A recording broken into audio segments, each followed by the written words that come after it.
தென்னாடுடைய சிவனே போற்றி, எந்நாட்டவர்க்கும் இறைவா போற்றி. அனைத்து தமிழ் உள்ளங்களுக்கும் கனிவான வணக்கங்கள்.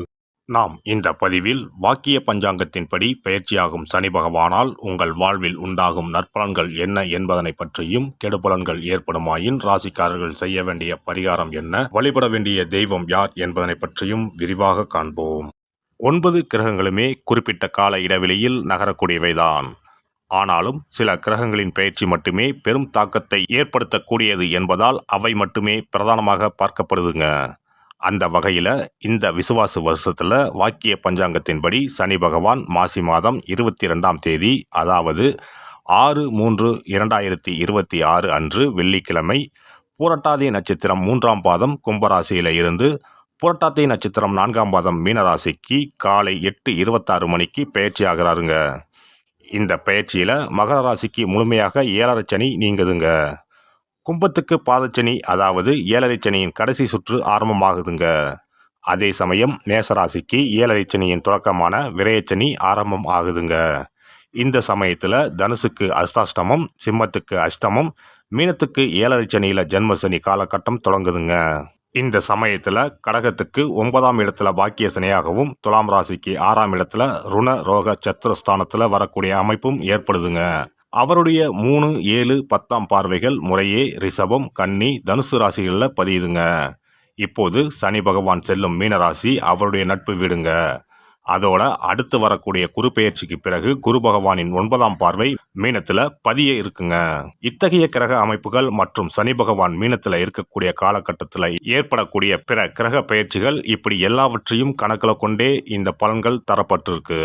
எந்த சமயத்திலும் நிதானம் தவறாமல் இருப்பது, நேர்மை, நியாயத்தை கடைபிடிப்பது, பெற்றோர் பெரியோரை மதிப்பது, இயற்கையை பேணி காப்பது, அவரவர் குல முறைப்படியான தெய்வ வழிபாடுகளை செய்வது, இதெல்லாம் எல்லோருக்குமே பொதுவான பரிகாரங்கள் ஆகும்.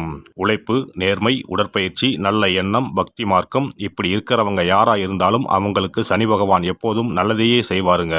நடைபெறும் இந்த சனி பயிற்சியில் உங்கள் வாழ்வில் வளமும் நலமும் செல்வ செழிப்பும் பெற்று வாழ்வில் உயரிய நிலையை அடைய எல்லாம் வல்ல எம்பெருமானை வேண்டி விரும்பி கேட்டுக்கொள்கிறேன். விருச்சிக ராசி அன்பர்களே, சனி பகவான் உங்கள் ராசிக்கு 3, 4ஆம் இடங்களுக்கு உரியவர். இப்போதைய பயிற்சியில் அவர் உங்கள் ராசிக்கு 4ஆம் இடமான கும்பத்தில் இருந்து 5ஆம் இடமான மீனத்திற்கு பயிற்சியாகிறார். அர்த்தாஷ்டம சனி விலகிறதுல ஒருவித நிம்மதிதான். அதோட அவர் பூர்வ புண்ணிய ஸ்தானத்திற்கு சென்றாலும் குலதெய்வத்தை கும்பிடுறதை வழக்கமாக கொண்டவங்களுக்கு நற்பலன்களே அதிகரிக்கும். அலுவலகத்தில் இதுவரை அடங்கியும் முடங்கியுமே இருந்த உங்கள் நிலை மாறும். திறமைக்கு உரிய ஏற்றமும் மாற்றமும் தொடர்ச்சியாக வரும். உடன் இருப்போரின் நட்பு மனதிற்கு மகிழ்ச்சி தரும். யாரோட தவறான யோசனையும் கேட்டு இருப்பதை விட்டு பறப்பதை பிடிக்க நினைக்க வேண்டாம். புதிய பணி வாய்ப்புக்காக காத்திருக்கவங்க அயல் நாட்டு வாய்ப்பு வந்தால் தயங்காமல் ஏற்றுக்கொள்ளுங்கள். அது உங்கள் எதிர்காலத்திற்கு நன்மை தரும். இல்லத்தில் இனிமை வெளிச்சம் பரவ தொடங்கும். உறவுகளிடையே உங்கள் செல்வாக்கு அதிகரிக்கும். தம்பதியரிடையே அந்யோன்யம் அதிகரிக்கும். பூர்வீக சொத்து சார்ந்த வழக்குகளில் வீண் பிடிவாதம் வேண்டாம். உறவுகள் யாரையும் பொது இடத்தில் வைத்து விளையாட்டாகவும் கிண்டல் செய்ய வேண்டாம். ஆடை ஆபரணம் சேரும். விடுபட்ட குலதெய்வ வழிபாட்டை செய்து முடிப்பது விசேஷங்களை அனுபவித்து வர செய்யும். வரவை சேமிக்க பழகுங்கள். அதிர்ஷ்டம் உங்கள் வீடு தேடி வர்றப்ப வீண் கௌரவத்தால் அதை விரட்டிவிட வேண்டாம். விட்டு கொடுத்து போனால் நிம்மதி நிலைக்கும். செய்யும் தொழில் எதுவானாலும் அதில் உங்கள் உழைப்புக்கு ஏற்ற உயர்வுகள் கிடைக்கும். நேரடி கவனம் செலுத்தினால் இதுவரை முடங்கியிருந்த வர்த்தக சக்கரம் முழு வேகத்தில் சுழலத் தொடங்கும். கையெழுத்திட்ட காசோலைகள், வங்கிக் கடன் அட்டைகளை கவனமாக பயன்படுத்துங்கள். அரசியல் துறையினருக்கு ஆதரவு அதிகரிக்கும். அதே சமயம் மறைமுக எதிரிகளும் உருவாகலாம். செயல்களில் நேர்மையும் வார்த்தைகளில் நிதானமும் இருந்தால் உங்களை ஊரே பெருமையாக பேசும். பெண்கள் சிறப்பான எதிர்காலத்திற்கான அஸ்திவாரத்தை அமைத்து தரக்கூடிய காலகட்டம் இதுவாகும். குடும்பத்தில் குழப்ப சூழல் விலகி இனிமை இடம் பிடிக்கும். இந்த சமயத்தில் வீணான சந்தேகமும் வேண்டாத சஞ்சலமும் தவிர்த்தால் நல்லவை சீராக நடக்கும். மாணவர்கள் முயற்சிக்கு உரிய மேன்மைகளை நிச்சயம் பெறலாம். வீண் கேளிக்கைகளை தவிர்த்தால் விசேஷ நன்மைகளை பெறலாம். கலை படைப்பு துறையினருக்கு கணிசமான வாய்ப்புகள் வரும். சிலரோட வஞ்ச புகழ்ச்சி உங்களை சறுக்க வைத்து விடலாம். எச்சரிக்கையாக இருங்கள். பயணங்களில் வேகம் கூடவே கூடாது. வழிபாதையில் சுகாதாரம் இல்லாத உணவை தவிருங்கள். உடல் நலம் சீராக இருக்க தினமும் கொஞ்ச நேரமாவது உடற்பயிற்சி செய்யணும். பற்கள், எலும்புகள், காது, மூக்கு, தொண்டை உபாதைகள் வரலாம். இந்த சனி பெயர்ச்சி காலகட்டத்தில் ஒருமுறை வைத்தீஸ்வரன் கோவில் சென்று முத்துக்குமார சுவாமியை தரிசனம் செய்யுங்கள். செவ்வாய்க்கிழமைகளில் முருகனை கும்பிடுங்கள், உங்கள் வாழ்க்கை உன்னதமாகும். சிறப்பு தொகுப்பு. சனி பெயர்ச்சியால் ஏற்படும் பாதிப்புகளை சரி செய்யும் சக்திமிக்க 10 பரிகாரங்கள். சனி பகவானுக்கு உரிய சனிக்கிழமைகளில் விரதம் இருந்து அவரை வழிபடுவது மகத்தான பரிகாரமாகும். இந்த விரதத்தில் மதியம் ஒருவேளை மட்டும் உணவு உட்கொள்ள வேண்டும். இயலாதவர்கள் பழம் மற்றும் எளிய உணவுகளை ஏற்கலாம். சனிக்கிழமை அன்று காலையும் மாலையும் குளித்து சனி பகவானை தொழ வேண்டும். மாலை நேரத்தில் சூரிய அஸ்தமனம் அடைந்த பிறகு சிவாலயம் சென்று வழிபட வேண்டும். விநாயகரை முறைப்படி வணங்கி ஆலயம் வலம் வந்து மூலவர் அம்பாளை தரிசித்த பிறகு நவகிரகங்களை வலம் வந்து வணங்க வேண்டும். சனீஸ்வரரை வணங்கி சனி காயத்ரி மந்திரத்தை 18 முறை கூறி மனதார வழிபட வேண்டும். பின்னர் நல்லெண்ணெய் ஊற்றி 5 அகல் விளக்குகள் ஏற்றி வைத்து வழிபட வேண்டும். சனீஸ்வரர் தனி சன்னதியில் இருந்தால் அந்த சன்னதியின் முன் நல்லெண்ணெய் தீபங்கள் 5 ஏற்றி வைத்து வழிபடுவது விசேஷம். அருகிலேயே கிழக்கு நோக்கி அமர்ந்து சனீஸ்வரனின் சுப அருள் கிடைக்க வேண்டும், சனிதோஷ பாதிப்புகள் அகல வேண்டும் என்று பிரார்த்தனை செய்து வரலாம். இயன்றவர்கள் அன்றைய தினம் மாற்றுத்திறனாளிகளுக்கு அன்னதானம் வழங்குவது விசேஷம். சங்கடகர சதுர்த்தி தினத்தில் விநாயகருக்கு 8 சிதறு தேங்காய்களை உடைத்து நெய் தீபம் ஏற்றி அர்ச்சனை செய்து வழிபட்டால் சனியின் பாதிப்புகள் குறையும்.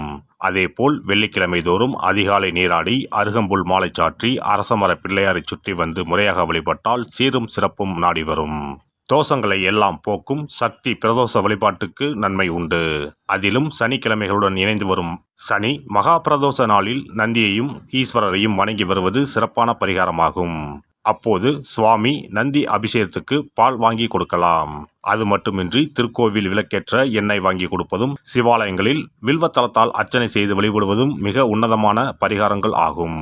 பொதுவாகவே சனி பகவானின் தானியம் எள். அந்த எள் எண்ணெயில் அவருக்கு விளக்கு ஏற்றி வழிபடுவதால் நன்மைகள் பெருகும்.